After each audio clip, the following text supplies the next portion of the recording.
In this video, we'll be talking about how, for many of us, our relationships become a painful series of reenactments and what we can do to facilitate the healing that will enable us to let go of the unhealthy attachments and to begin to attract into our lives healthier companions with whom we could co create more meaningful and deeply fulfilling relationships. Now, this article contains enormous depth or volume of content. It's far more than I could, or probably anyone could possibly remember. So I will be at times glancing at my notes and even reading sections of it. So, starting out here, reenactments refer to the repetition of past experiences, particularly unresolved traumas in the relational dynamics of our family of origin that we often enact within our current relationships. And we often find ourselves reliving a lot of the same emotions and conflicts and relational dynamics that we experienced in the past. And this is, in many instances, an attempt by our subconscious mind to bring these issues to resolution, although it often perpetuates the same dysfunctional patterns. Like any other habit, our brain, our mind, our body, and personality become accustomed to certain outcomes, behaviors, ways of doing things. Additionally, there's a subconscious drive to recreate situations that resemble earlier emotional wounds or traumas. This drive is rooted in the hope that this time the outcome will be different. All of us, to some extent, reenact the relational dynamics of our family of origin. And for some of us, that can work out okay if we come from a family that, parents who were loving and supportive, and we felt nurtured and we were cared for. Because in that case, we tend to attract partners that do have a greater capacity for love and empathy, and that we tend to create more stable and lasting and loving attachments. And yet, the problem for many of us is that we find ourselves reenacting the dysfunctional dynamics of our childhood and the traumas that we experienced in the earlier parts of our life. You see, these early formative experiences, they can have an enormous impact on our emotional states, the way we see ourselves, how we form attachments. They also influence the kinds of people that we're drawn to, that we attract to us, and the kinds of relationships that we establish. We may possess some awareness, and yet many of us are largely unconscious of the way we reenact these traumas and conflicts and dysfunctional dynamics that we've internalized, and our familiarity with these patterns, even if negative, can make them seem strangely comforting or at least predictable to those of us who lack the resources or the understanding needed to heal these wounded parts of ourselves. For instance, if we grew up with an emotionally unavailable parent, we're more likely to find ourselves drawn to partners who are themselves emotionally distant or otherwise unavailable. And for many of us, that's what feels normal or familiar. The trauma and the highly charged emotions held within our bodies, along with the ongoing drama that we're generating from our ongoing reenactments, create emotional blind spots. And that prevents us from seeing how our actions and our choices are influenced by the trauma and the dysfunction of our past. You see, our early experiences create configurations within us. It's like an imprint of the actual experience and other elements of our environment. Also includes our thought processes, our emotional responses, how our mind interprets these events, and the workings of our neurology. These childhood experiences and the family dynamics, what happens is they leave these lasting impressions that profoundly shape our adult relationships. These configurations impact us in a number of key ways. For instance, it shapes our expectations and beliefs about relationships. It influences our patterns of attachment and emotional responses. It drives our subconscious reenactment of these unresolved traumas.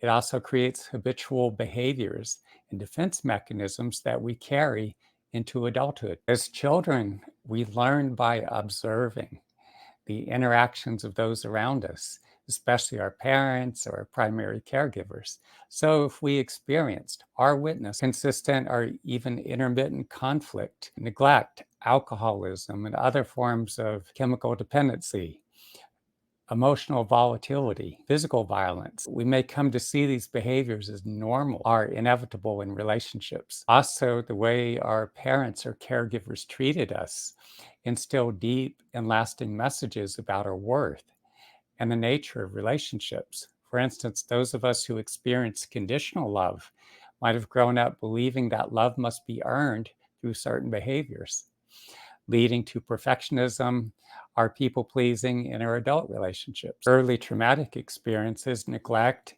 inconsistent caregiving can create deeply entrenched or what I refer to as hardwired emotional responses. These deeply entrenched patterns of emotional response or reactivity, these feelings often surface in our adult relationships, causing us to react in ways that reflect our attempts to cope with these unresolved or early wounding experiences, whether through words or actions or behavior. I want to talk now about attachment theory. The secure attachment typically develops when our caregivers are consistently responsive and attuned to our needs, providing a reliable foundation of safety and support. And those of us who develop a secure attachment generally have positive views about ourselves and others, and we're comfortable with both intimacy and independence. We find it easier to form healthy and balanced relationships. Anxious attachments, on the other hand, often develop from inconsistent caregiving, where our needs are sometimes met with sensitivity and other times ignored or dismissed. This inconsistency creates anxiety and a persistent quest for reassurance. When we struggle with anxious attachment, we often seek high levels of intimacy and approval and responsiveness from our partners, becoming overly dependent on them. Those of us who struggle with anxious attachments often suffer terribly from heightened fears of rejection and abandonment. Avoidant attachments form when parents or caregivers are consistently emotionally unavailable or dismissive, and we're forced to self soothe and rely on ourselves. We tend to view others as unreliable and untrustworthy. To survive the lack of a deeply felt connection, we tend to develop an avoidant attachment style where we maintain an emotional distance from others. We may value independence to the extent that we avoid emotional closeness or intimacy with others. Disorganized attachment styles often form in response to a combination of inconsistency, chaos, and trauma interspersed with moments of love and connection during our childhood, where caregivers were both a source of comfort and fear. And that could leave us profoundly conflicted in the way that we attach with others. Now, here are some common scenarios of how we reenact past dynamics in our current relationships. You see, many of us, we repeatedly find ourselves attached to partners that exhibit the same negative traits as our parents. For instance, such as emotional unavailability or criticism. Subconsciously, it's like part of us is seeking a partner to replicate our childhood experiences, hoping to gain the love and approval that we never received as children. If we grew up with emotionally volatile parents, we may find ourselves in relationships where arguments escalate quickly to shouting matches. And this may be partly due to the habit of attracting people and situations that reflect the emotions and energies that we carry from the past. At a deep level, we might still believe that conflict must be loud and intense. Now, if we had to take on a caretaking role for an ailing or emotionally unstable parent, we're more likely to find ourselves in relationships where we feel responsible for our partner's emotional or physical well being. Falling into the caretaker role is a pattern that we automatically default to. Now, when we were abandoned as children, we tend to become overly clingy and anxious in relationships, fearing that our partner will leave us. And then those of us who are emotionally neglected, we're more likely to avoid deep emotional connections in our adult relationships, keeping our partners at a distance as a defense mechanism to protect us from the emotional pain of rejection or being abandoned again. So when we experienced criticism or harsh judgment in childhood, we tend to be overly sensitive to perceived slights or critiques from our partners in our adult relationships.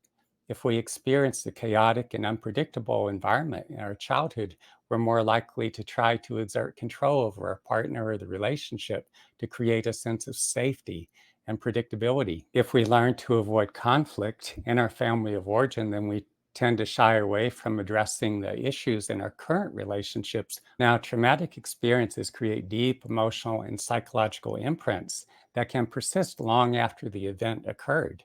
And these imprints are stored in the body and mind as fragments of memory, often outside of our conscious awareness.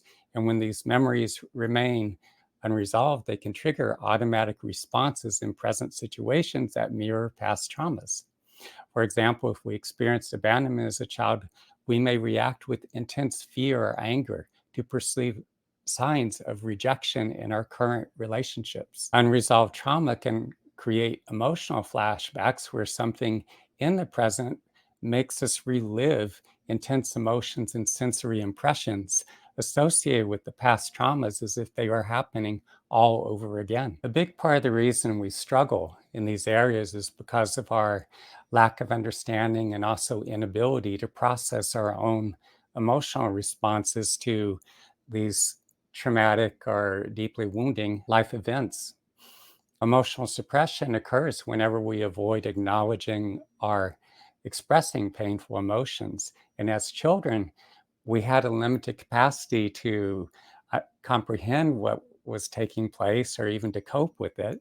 And so in many instances, we learned to numb ourselves to our feelings as a way of protecting ourselves from these overwhelming emotions. And while suppression might offer short-term relief, it prevents us from processing and integrating these life experiences and our emotional response. The emotions that we fail to process, they never just disappear. What happens is they actually accumulate within our bodies and minds. They become this backlog of stagnant emotional residue.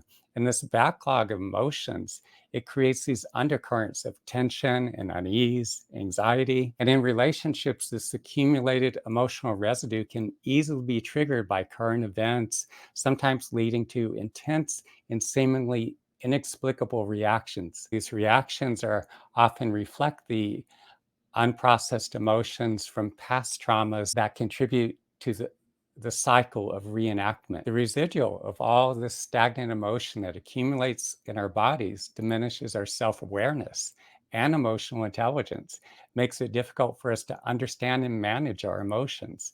And this lack of awareness can lead to misinterpretations and cause us to respond inappropriately or to overreact. When emotions are suppressed, we struggle to communicate our needs and feelings effectively, and this contributes to misunderstandings and conflicts. It reinforces negative patterns, thereby preventing us from coming to resolution of the underlying issue. The residual of all these unprocessed emotions creates a barrier to the natural healing process, reinforces our confusion, our pain. It keeps us stuck in a seemingly never ending cycle of avoidance and reenactment. And this is why I say so often that our life experiences and our subsequent emotional responses need to go through a process in which they are thoroughly digested. The reenactment of past traumas and the unresolved issues in relationships can cause enormous emotional pain and distress, and that can take an incredible toll on us. This cycle can be exhausting and debilitating, and it often spills over into other aspects of our lives. And consistently reliving the past traumas through our current relationships keeps us in a state of heightened anxiety and stress. Repeatedly experiencing negative relationship dynamics erodes our self confidence, our self esteem, and self worth. We internalize these crazy making dramas or relational dynamics, and it leaves us believing that we're unworthy of love and destined to be unhappy in our relationships. This ongoing cycle of pain and disappointment contributes to our feelings of depression, our sense of hopelessness, leaving us feeling so trapped in these patterns that we're unable to envision a future with healthier relationships. The effort to manage and cope with the emotional fallout from these reenactments can be extremely draining, leaving us feeling emotionally exhausted. And when the emotional distress expresses itself through our bodies, we're more prone to headaches, stomach issues, fatigue, and other health-related issues. Many of us were never taught how to work effectively with our emotions. And so the way we coped is by numbing ourselves, distracting, avoiding. Maybe we self medicate with alcohol and other recreational drugs, or we go on pharmaceuticals. It's so important for us to learn to work effectively with our emotions. And the practice that I teach people is to, one, acknowledge what's happening, whether it's in your relationships or some other aspect of your life, such as initially start out, one, what's happening? Two, what do you feel in response to it? Like what feelings or sensations, what emotions are being evoked in that moment? Three is, where are these emotions situated within your body? Emotions are feelings or sensations. Next, bring your full awareness to these parts of your body. Center your awareness in the midst of these feelings and sensations and breathe very softly, very deeply. Allow the feelings and sensations to be what they are without trying to change them, without trying to make them go away. As you breathe into the depths of these emotions, they will go through a series of changes. Sometimes anger, for instance, may turn to sadness. As you continue to breathe, maybe you'll come to a place of acceptance, possibly letting go. In many instances, you'll gain crucial insights or understandings of how you could better address the situation. Working with this practice engages the innate healing intelligence residing within your own body and mind, enabling you to digest your lived experiences along with your own authentic emotional responses. You'll gain enormous insight while also recognizing the patterns that have played out in your relationships. It's also going to help you to clearly understand the impact of your past on your current relationships. And this is going to help you to heal and grow in ways that will enable you to cultivate healthier relationships. Recognizing our patterns of reenactment is another crucial step towards breaking these cycles. And through intensive self reflection, meditation practice, and therapy and other therapeutic interventions, we can begin to identify and understand the unconscious motivations and begin to actually dismantle these deeply ingrained habitual patterns. Now, again, here it's so important for us to be able to work effectively with our emotions because it's doing the deep level processing of our emotions that we're able to see what we were blind to before. It opens our vision. And it's also critically important for us to be able to understand and identify the triggers in our relationships in order to break the cycle of reenactment. And as I said before, this will often be rooted in past experiences, unresolved trauma, and the dysfunctional patterns that we've internalized that have carried over from our childhood. Some common examples here are feeling ignored when your partner seems inattentive or dismissive. Maybe you find yourself triggered when receiving feedback or criticism, even if it is constructive. Arguments or disagreements can easily be triggering, especially if they mirror past conflicts. Maybe if you're left feeling left out or rejected, or if you're fearing your partner might leave you, might abandon you, and also situations where you feel dominated or controlled by your partner. It's also important for us to be able to recognize the patterns or the repetitive behaviors and dynamics that constantly appear in your relationships. And these patterns often reflect unresolved issues from your past and can perpetuate unhealthy cycles. So some of these patterns, for instance, that we reenact are this constant need for reassurance and the tendency to become clingy because we fear abandonment, or withdrawing emotionally or physically to avoid conflict or intimacy, trying to dominate or manage your partner's behaviors, frequent and intense arguments that often escalate quickly, becoming overly dependent by relying excessively on your partner for your emotional or physical needs. It's really important for you here in identifying and addressing these reenactment behaviors in relationships. It's essential for you to be able to reflect on your interactions and your emotional responses. So, here are a few key points to consider. Take note of whether you feel intense emotions in response to your partner's actions. Are there specific behaviors or situations that consistently upset you? Do you find yourself repeating the same arguments or conflicts with different partners? And recognize if you tend to reenact similar ways across different relationships, as this can highlight ingrained patterns. And reflect on whether there are connections between your current relationship struggles and your childhood experiences. And do notice similarities between your partner's behavior and those of your parents or primary caregivers. Understanding these links can provide you crucial insight into the origins of your emotional responses. Also, examine how you typically handle conflicts with your partner.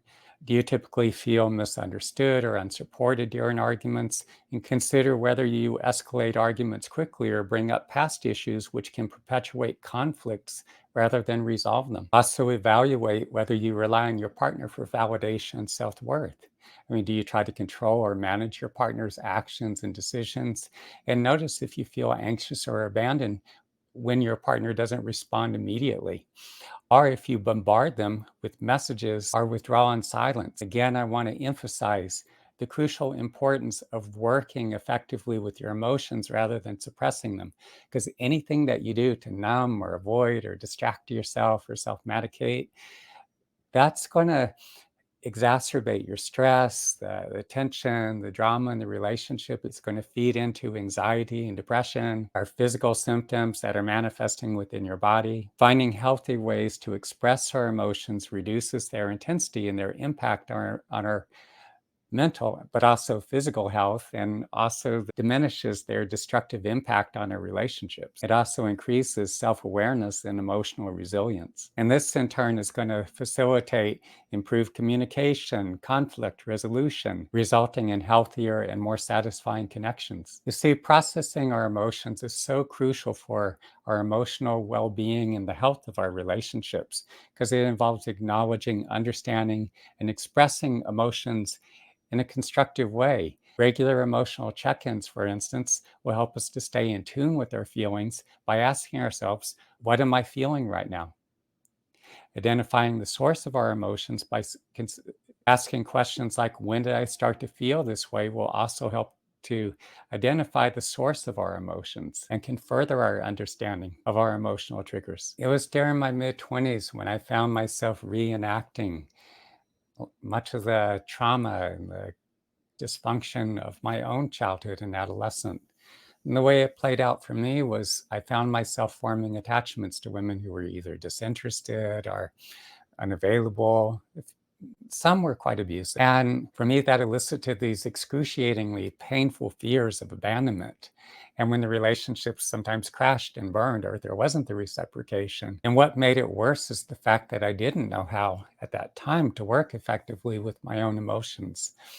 And so, wanting these relationships to work, in many instances, I was avoiding or numbing myself. At the same time, I was trying desperately hard to hold on to some women that were either not well matched for me or in some instances quite hurtful. But that in itself was a way of attempting to avoid the pain that I was holding within myself. Fortunately, I had an instinctive sense that I needed to dive into the depths of the pain. As I did so, there were times that I would go so deep into the fear of loss, the grief that I was feeling, and I would just breathe very softly, very deeply. At a certain point, I could feel this pain intensifying to the point that it was just all consuming, but then I would feel it break open and begin to come out of my body in waves. And that helped me to begin to break down or dissolve some of those unhealthy attachments and to let go. In addition to working with this practice, I began to work with a psychotherapist, and that helped me to gain an intellectual understanding of my emotional wounding. It wasn't actually healing the trauma or the deep emotional wounds that caused me to reenact these patterns, but I was willing to do anything that it took. I was willing to explore any practice or intervention that would facilitate the healing of these deep emotional wounds. I began to do lots of deep tissue body work. I worked with some extraordinarily powerful, gifted healers. Now, going back to my early 20s, I spent a few years training with Horace Delkai, one of the last surviving traditional doctors among the Kiowa tribe. And when my mentor Horace would transmit portions of his own healing gifts to me, he would have me go on the vision quest, which typically entails going out to fast 4 days and nights alone in the mountains without food and water. And during the vision quest, I could feel this extraordinarily powerful presence descend into my body. And as that would happen, in many instances, I'd be reliving traumas from my distant past. It would be reliving some of the more immediate experiences of love and loss and those unhealthy attachments. But I could feel this extraordinarily powerful presence working within me, these forces or beings helping me to literally digest and transforming these traumas and deeply wounding experiences while simultaneously building this new foundation. So as that happened, I gradually was able to let go of those attachments, and in their place, I was able to attract individuals into my life, companions with whom I could establish more meaningful and more deeply fulfilling relationships.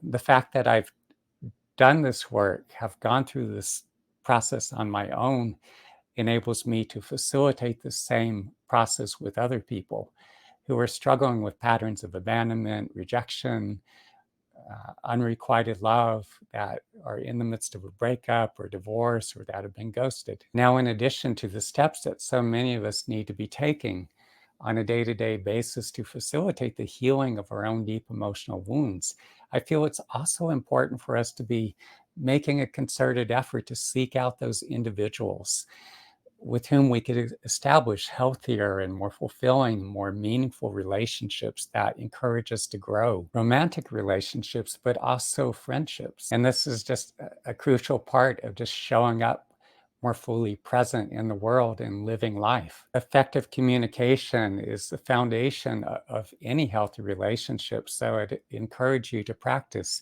active listening by focusing entirely on your partner or any friend. Make eye contact, reflect back what you've heard to ensure understanding. Empathy and understanding is also crucial here, and that is a natural component as you learn to work effectively with your own emotional responses to process them.